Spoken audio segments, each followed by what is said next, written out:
This is the LG CLOiD. It's a home helper robot. It empties the dishwasher, it folds your laundry for you, it does everything you'd want a robot butler to do.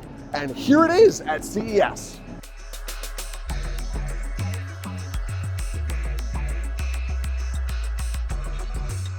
Okay, so let's break down what you just saw. That was LG's CLOiD, and it has a few pieces working together to help it serve as a robot butler. It has big sturdy wheels for mobility. It has a torso that can actually raise and lower. So it'll raise and lower on the wheels to help it like reach something on a higher shelf or get under something for cleaning. It has arms, and those arms are where there's a lot of moving pieces. It has elbows, shoulders, hands. These things are able to rotate forward and back and laterally. It even has a hand with fingers on it so it can grab stuff. What it's supposed to be able to do: fold laundry, change laundry from the washer to the dryer, load up and unload your dishwasher, even fetching milk and other things from the fridge for you for various meals. It's supposed to take the tedious stuff that you don't want to do off of your plate, which sounds really cool. And all of those aspects make me really excited about it.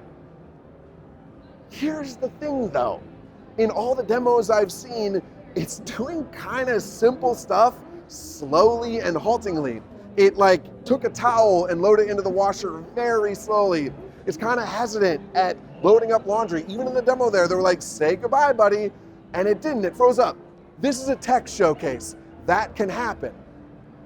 But we know this is just a prototype. LG hasn't said anything about a release date or whether this is the final model. So I want to see if this can come to fruition and live up to all of its promise. This is CES. We see humanoid robot butlers all the time, and I want one to actually happen. Is this one going to be it? I don't know. I hope so. That'd be awesome. The other question is, how much of a barrier to entry is there going to be? How much does it need LG appliances in order to be able to talk to everything and really do everything seamless? We have lots of questions, but the potential, the promise is all there in spades with this humanoid robot butler at CES. And for everything else cool at CES, stay tuned.